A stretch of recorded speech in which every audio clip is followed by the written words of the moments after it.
Esse mês de outubro é o mês que nós comemoramos a reforma protestante do século XVI.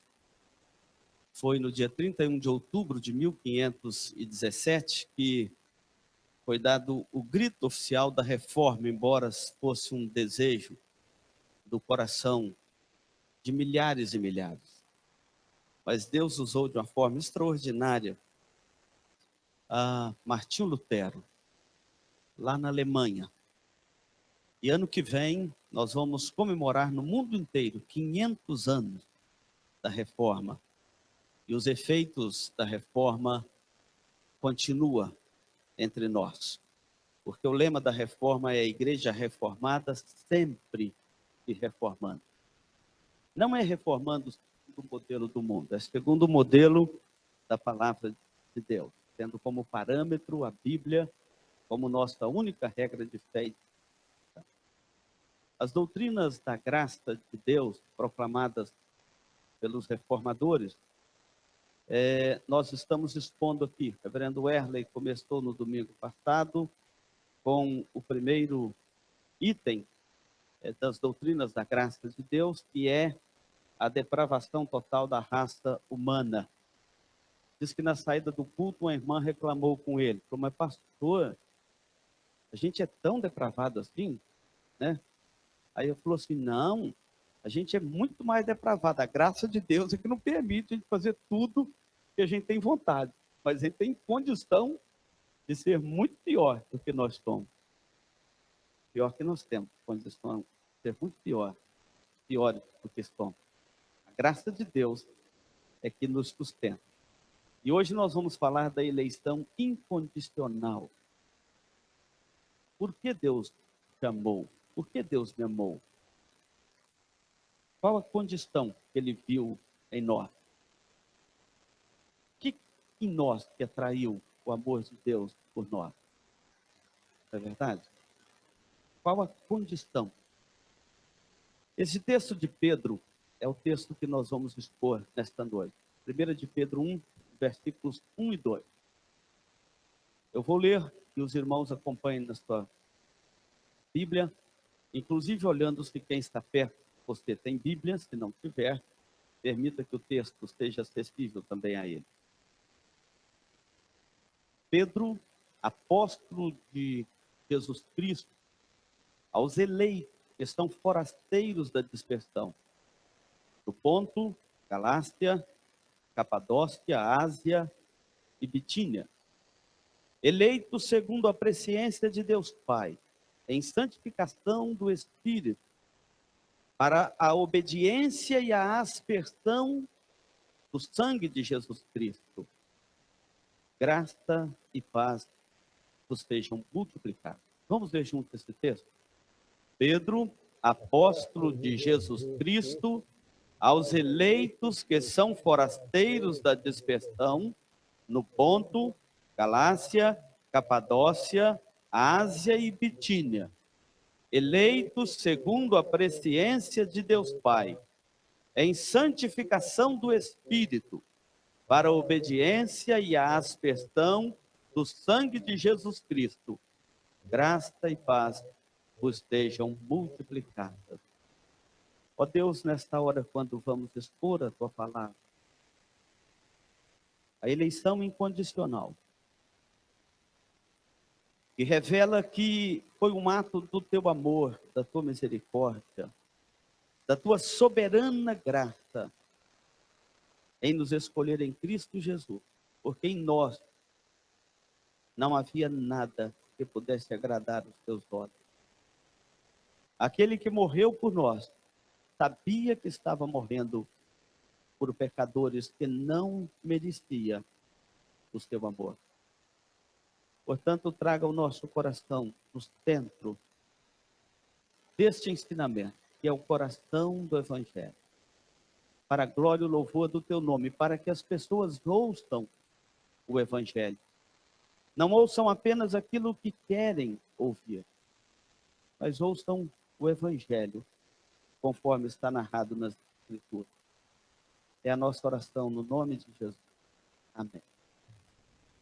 Falar da eleição incondicional nos reporta a letra daquele hino de número 105 do nosso binário, que está no programa do nosso culto, nós vamos cantar depois da mensagem, e diz assim: não sei por que de Deus o amor a mim se revelou, porque Jesus, meu Salvador, na cruz me resgatou. Alguém sabe explicar isso? Não sei por que de Deus o amor a mim se revelou. Porque Jesus, meu Salvador, na cruz me resgatou. Eu não sei.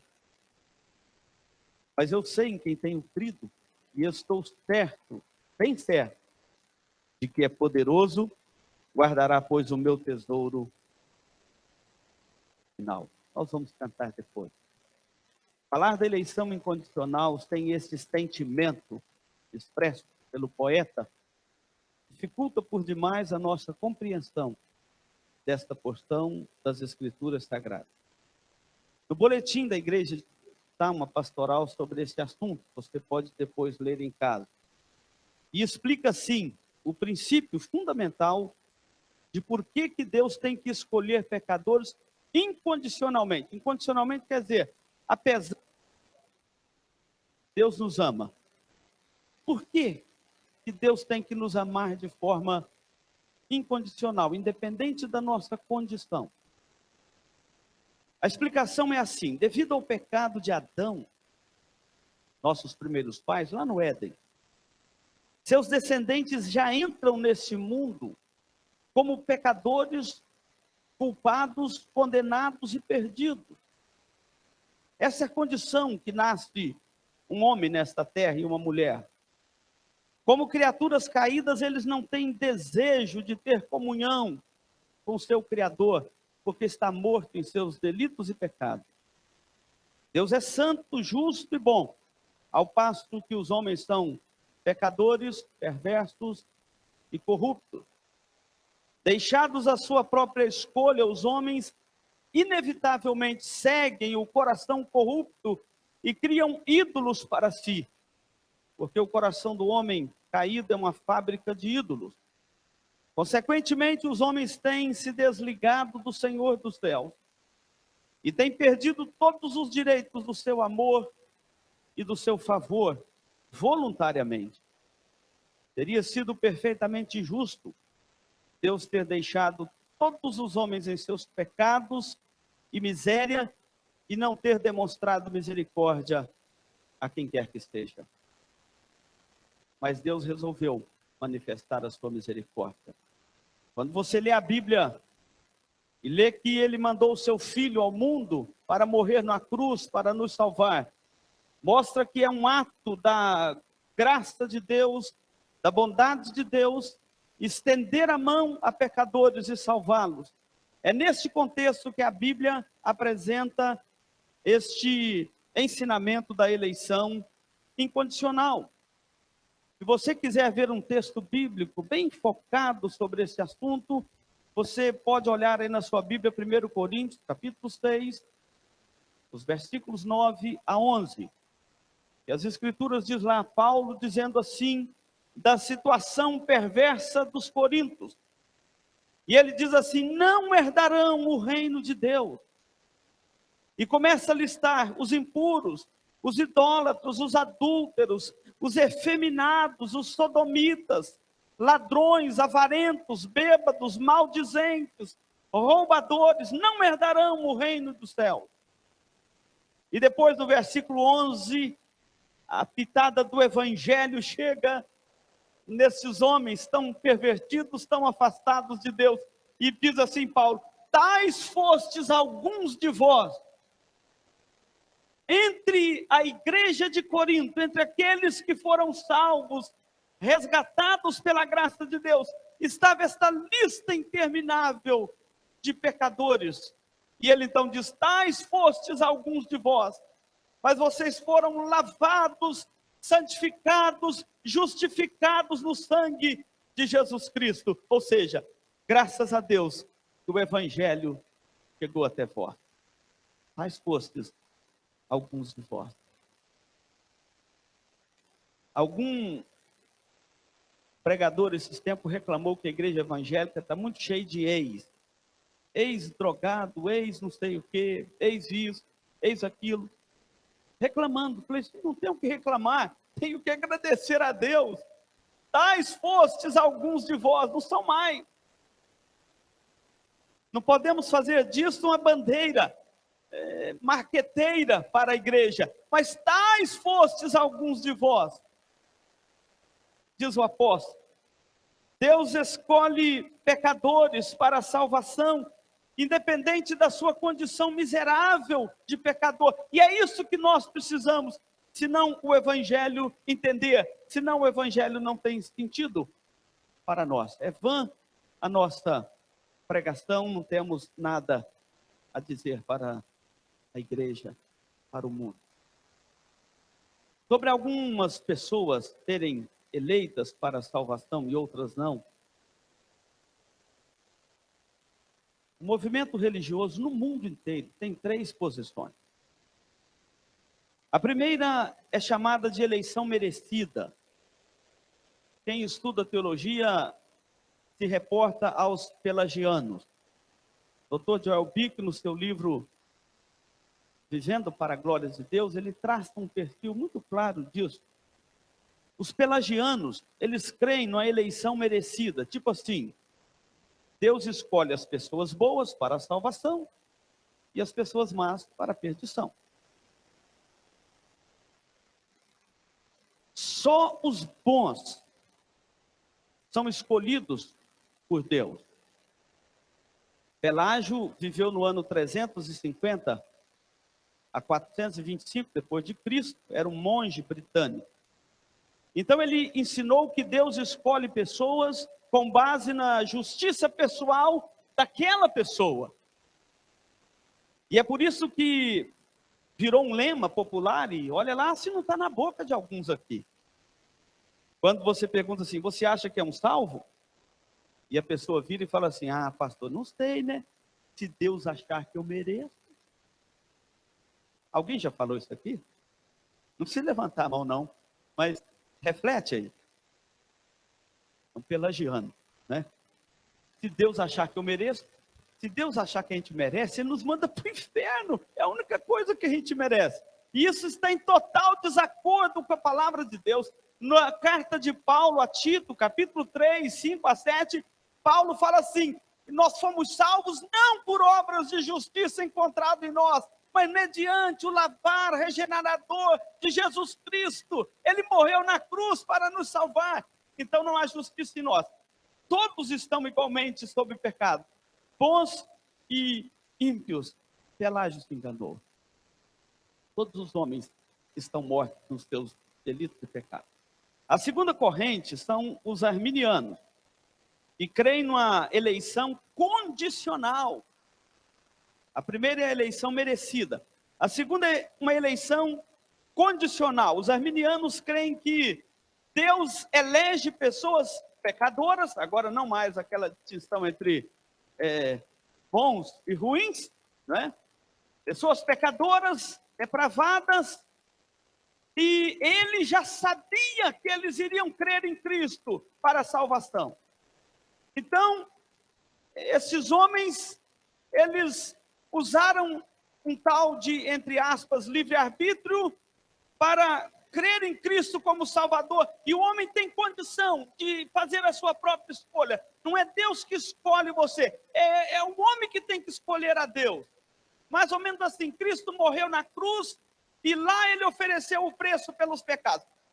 É como feira livre, quem quiser vai lá e pega agora.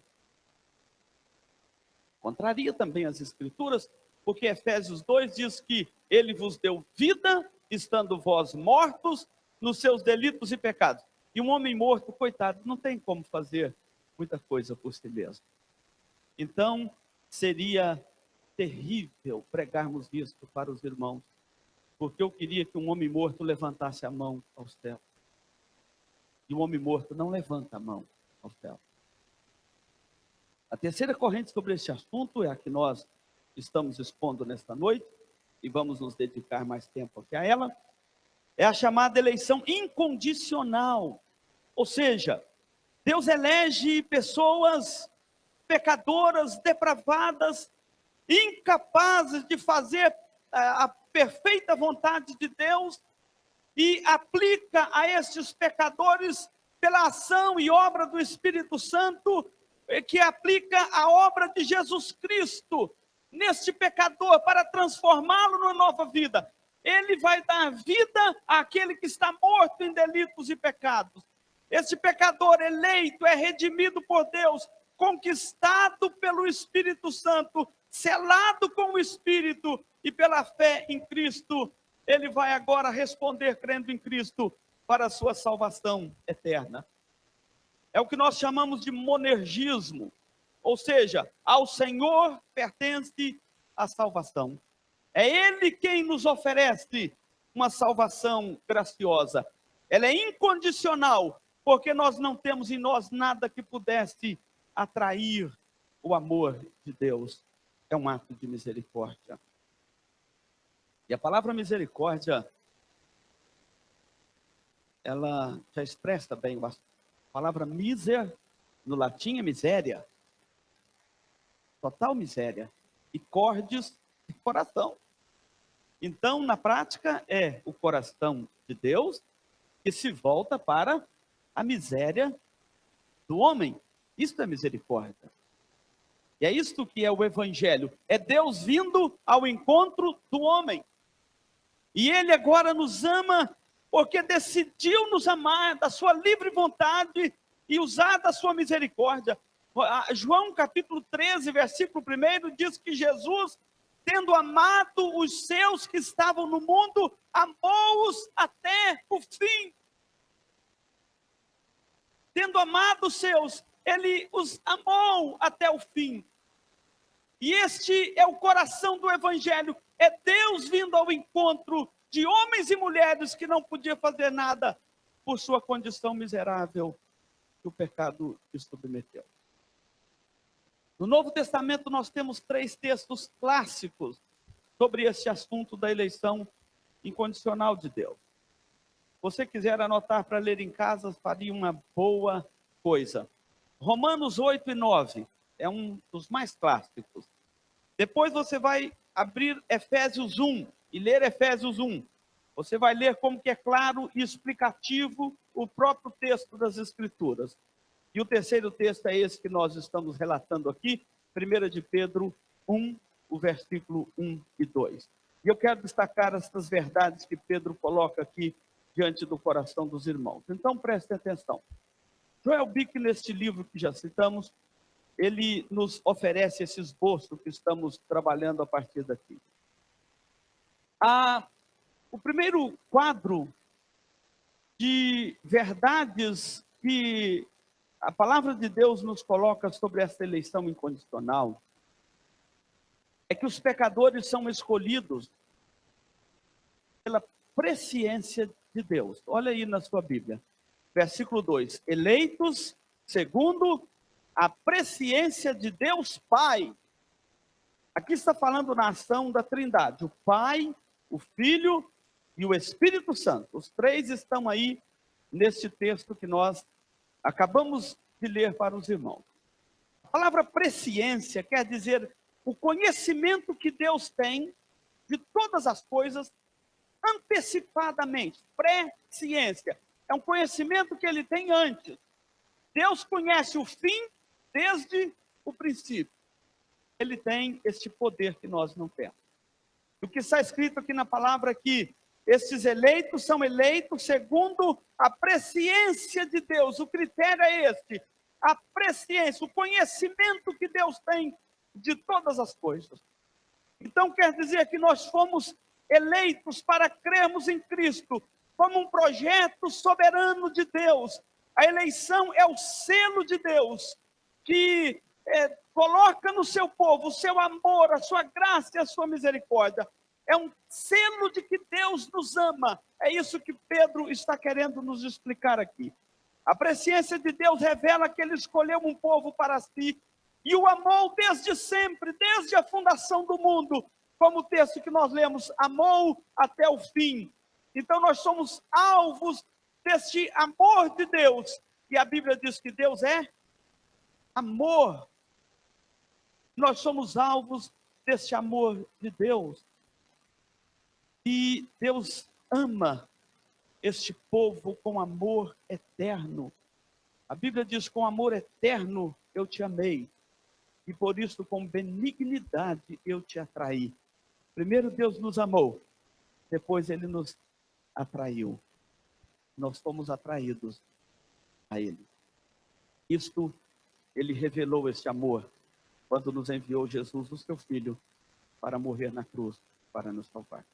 A presciência de Deus é que Ele conhece desde então, desde a fundação do mundo, todos aqueles que lhe pertencem.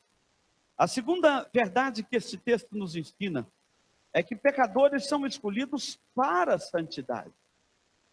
São escolhidos para a santidade por meio da santificação do Espírito Santo. É o que diz aí o versículo 2. Eleitos em santificação do Espírito.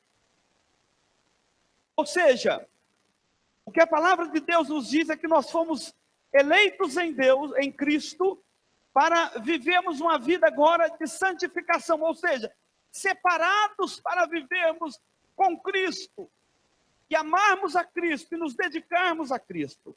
Esses eleitos são chamados à santidade por meio da obra santificadora do Espírito Santo. Seria uma tragédia para qualquer um de nós tentar santificar a si mesmo com esforço próprio, sem a ajuda do Espírito Santo. Não é verdade? Nós falamos o que não deve, gente. Por que a gente fala o que não deve? Nós somos pecadores. Nós temos que buscar a ajuda do Espírito Santo de Deus, que santifica o nosso coração, gerando hábitos bons no nosso coração. Desejos santos. É uma operação do Espírito Santo no coração, desde as crianças até os adultos. A obra do Espírito Santo nos eleitos é primeiro para convertê-lo, levá-lo a Cristo, depois para santificá-lo. O que a Bíblia reflete é que Deus, o Pai, nos elegeu, o Filho veio e morreu na cruz para nos salvar, e o Espírito Santo agora nos chama e nos santifica e nos prepara para o dia da redenção. É um processo contínuo a santificação.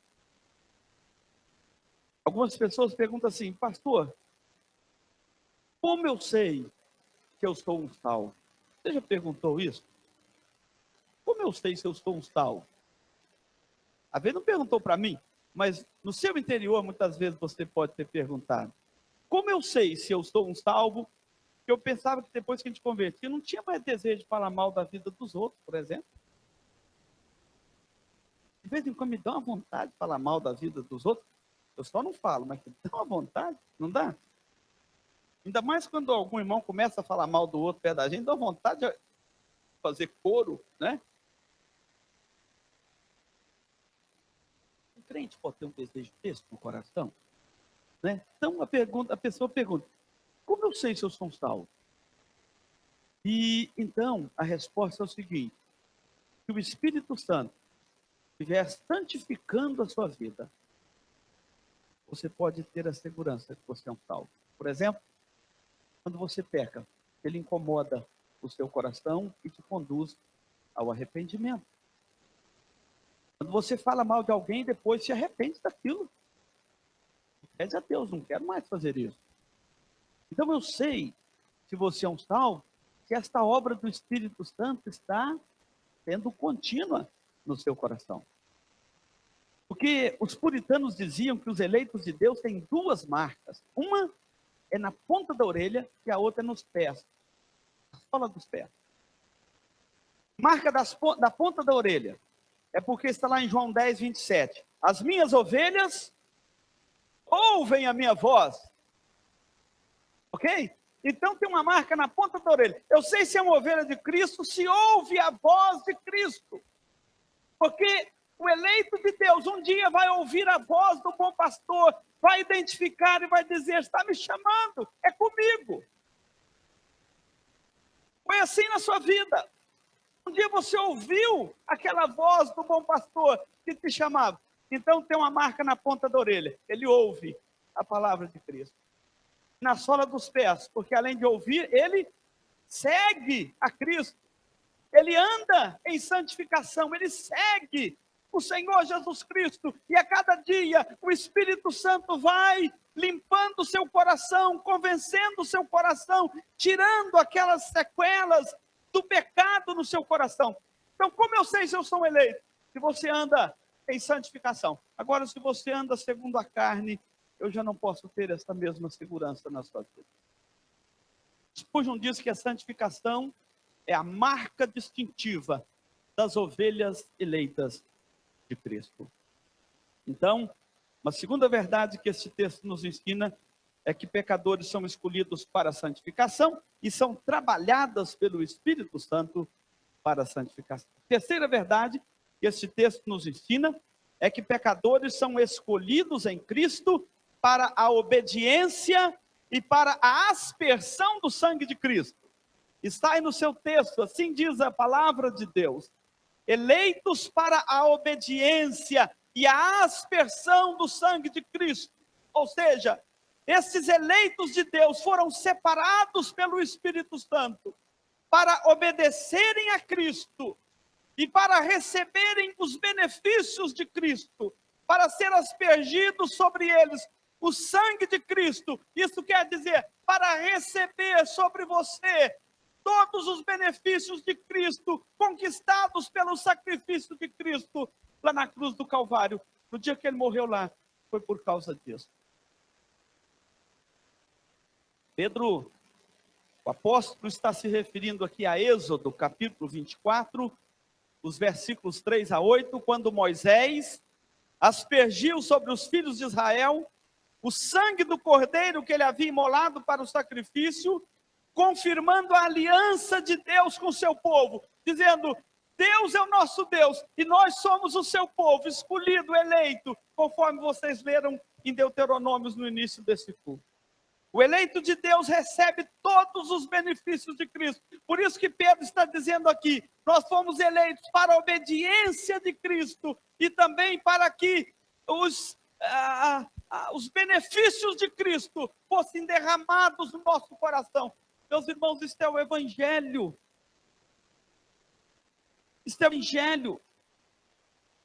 Nós já temos em Cristo tudo o que nós precisamos. Quando ele derramou o seu sangue na cruz, todos os benefícios que ele conquistou ali, foi pelos seus eleitos. Sabe o que isso significa na prática? É que você não precisa ficar desesperado, correndo aí no mercado religioso para comprar bênção. Você não tem que comprar bênção, nem relíquias, nem qualquer outra matéria de simonia, que é aquela tentativa de comprar as bênçãos de Deus. Nem viver segundo o império das trevas, da mentira, do engano, do falso profeta. Você já tem os benefícios que Cristo conquistou na cruz pelos seus eleitos. Essa é a segunda verdade que Pedro, a terceira verdade que Pedro relata aqui nesse texto.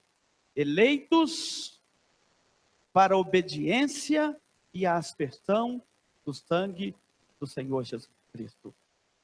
Andamos em obediência e recebemos também os benefícios de Cristo. A quarta verdade que esse texto nos ensina, tão simples e objetiva, é que esses eleitos, eles são pecadores escolhidos pessoalmente. Há uma pessoalidade nesta doutrina. Eleitos, eles são escolhidos pessoalmente. Conclui o verso de número 2. Eleitos segundo a graça e a paz que vos sejam multiplicados. Observa a palavra vos aqui nesse texto. Graça e paz vos sejam multiplicadas. Não é no anonimato. Este vos seja multiplicado quer dizer, há um aspecto específico, pessoal, direto nesta doutrina que a palavra de Deus comunica aos nossos corações. Deus não salva no anonimato, como Cristo morreu lá de forma impessoal por pessoas que ele não de forma impessoal, e quem quiser agora vai lá e pega, salva-se quem puder. Não, não é assim. A palavra de Deus ensina que Jesus conhece as suas ovelhas uma a uma, e as conhece pelo nome. Você já pensou nisso? Lá na eternidade, o seu nome soando, chamando pessoalmente 20 benditos de meu Pai, falando o seu nome. É isso que Pedro está relatando aqui. Ele está falando aos forasteiros, e vós está diretamente ligado à graça e à paz de Cristo, que é multiplicada no coração de um a um dos seus eleitos. E é isso que a palavra de Deus está dizendo, porque Jesus conhece as suas ovelhas pelo seu próprio nome. Por isso que é bom cantar aquele hino que nós cantamos: que segurança tenho em Jesus, pois nele gozo paz, vida e luz. Que segurança a palavra de Deus dá ao coração do povo de Deus.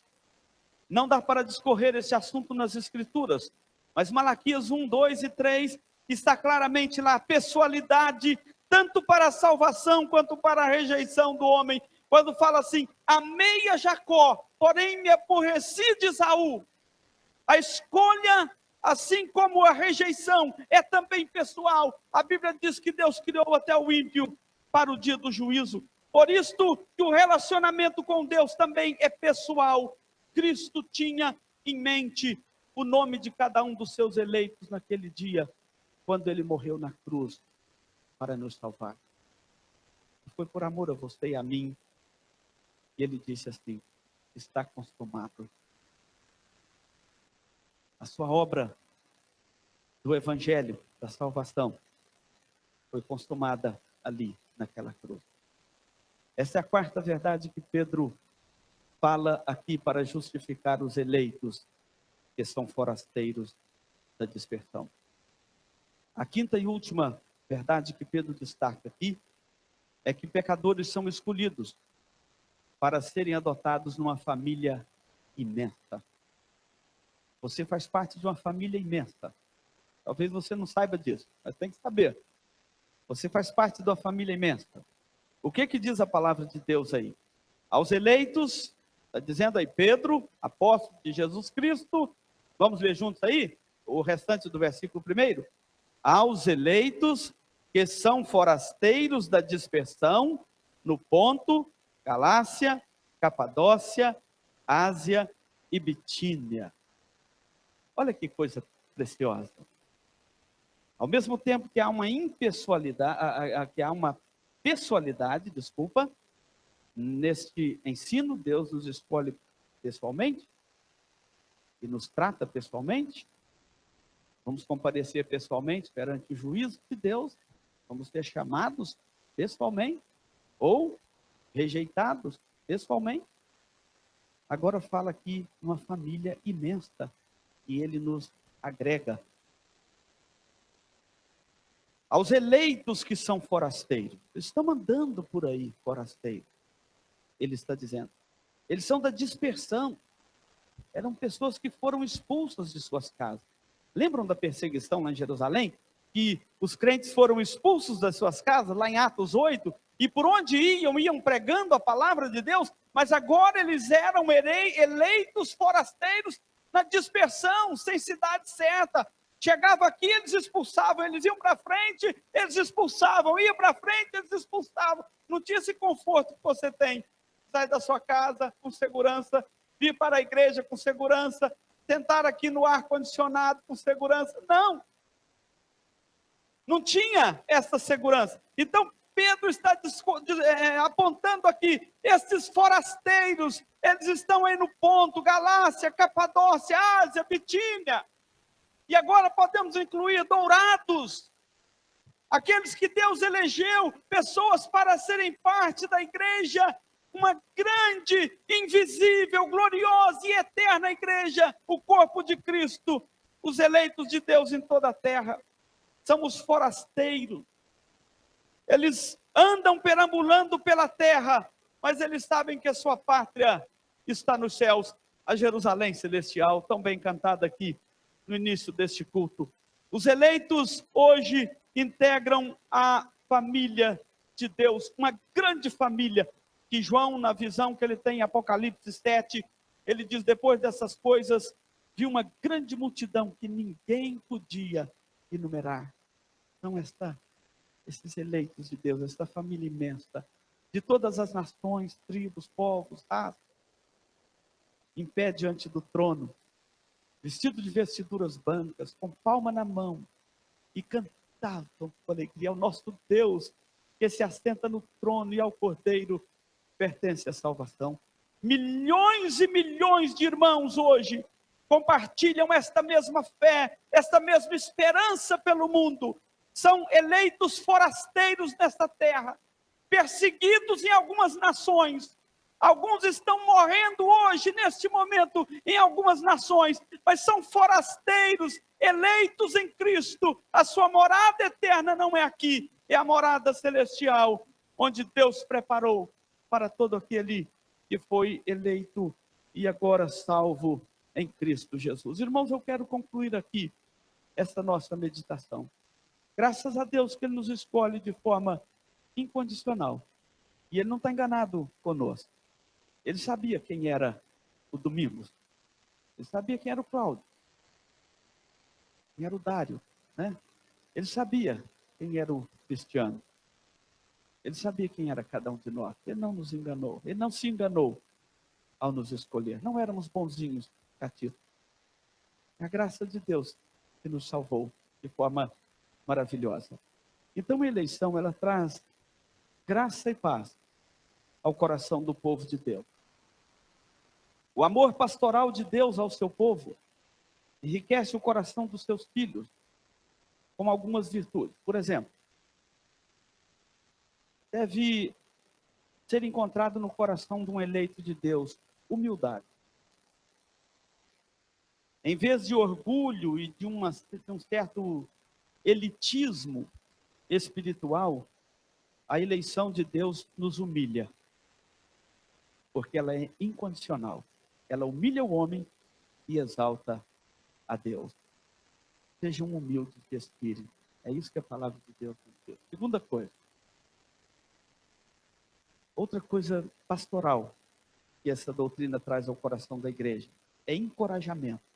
Ela nos encoraja. A eleição é fonte de encorajamento do povo de Deus em todos os tempos.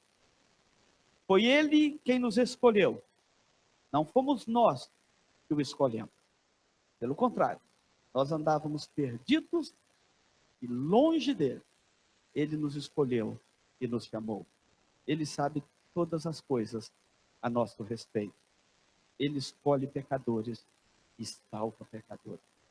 Isso é encorajador para um pecador saber. Outra coisa, essa doutrina deve gerar no coração da igreja confiança. Nós vamos evangelizar, proclamar o evangelho, porque os eleitos, eles são chamados para a igreja pela pregação da palavra de Deus. É assim que Deus deu o método ordinário para a igreja chamar os seus eleitos. E é por isso que quando Paulo estava quase desistindo de pregar o evangelho em Corinto, por causa daquela lista que nós lemos em 1 Coríntios 6, quando ele estava quase desistindo, o Espírito de Deus falou ao coração do pregador: não temas, fala e não te cales, porque tenho muitos eleitos nesta cidade.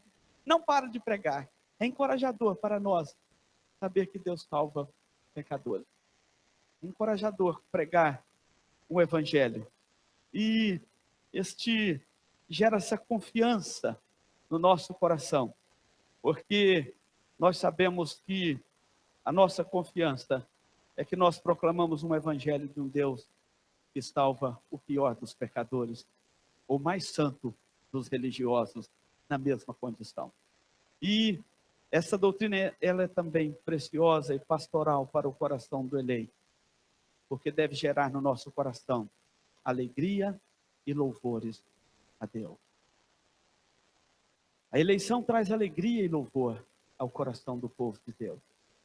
Uma segurança jubilosa tira a glória do homem, tão comum nos nossos dias.